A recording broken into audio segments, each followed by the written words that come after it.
Rank gives authority, but leadership earns trust. In the military, authority is visible. It's stitched onto uniforms, pinned to collars, displayed on sleeves, chevrons, bars, oak leaves. They represent responsibility, experience, and legal power within the chain of command. But none of them guarantee that people will follow you when it matters most. Because when pressure rises, when information is incomplete, and when consequences are real, people don't follow rank, they follow leaders. This is the Service Journal. Leadership is one of the most misunderstood concepts in any organization. Outside the military, leadership is often confused with position, titles, offices, authority granted by hierarchy. Inside the military, the misunderstanding can be even stronger. There's an assumption, sometimes unspoken, that leadership automatically comes with rank. But every service member learns, sooner or later, that authority and influence are not the same thing. Authority allows you to give orders. Influence determines whether those orders are trusted, supported, and executed with intent. This distinction matters more than most people realize, because units don't fail due to lack of orders. They fail when trust breaks down. Authority is assigned. Leadership is built. Rank gives you legal power within the chain of command. It allows you to direct tasks, enforce standards, and make decisions. But leadership lives somewhere else. It lives in credibility, in consistency, in how you show up, especially when it's inconvenient. Service members quickly learn to distinguish between leaders who rely on rank and leaders who rely on trust.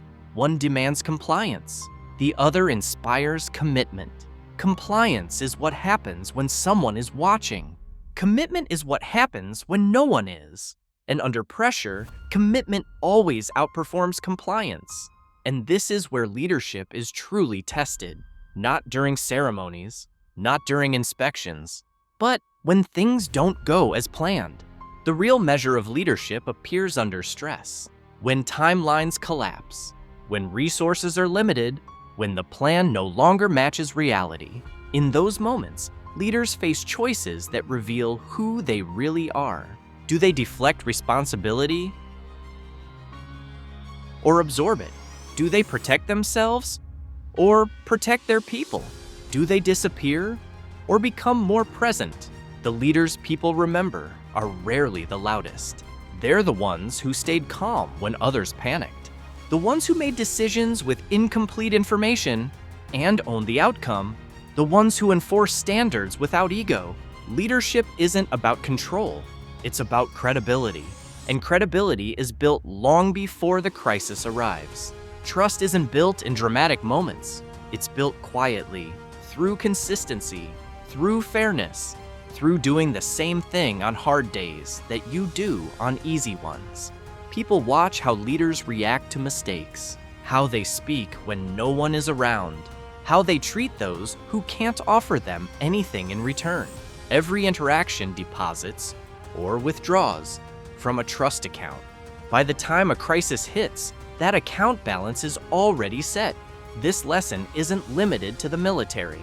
Organizations fail every day, not because of lack of talent, but because leadership is mistaken for position. People don't disengage because work is difficult. They disengage because leadership feels absent, inconsistent, or unaccountable. The military understands something many organizations learn too late. Trust multiplies effectiveness, and leadership is a daily practice, not a reward for promotion. Whether in uniform or not, people follow those they trust. Rank may give authority, but leadership is earned. Decision by decision, action by action, moment by moment. This isn't just a military lesson, it's a human one. This entry is complete. You've been listening to the Service Journal.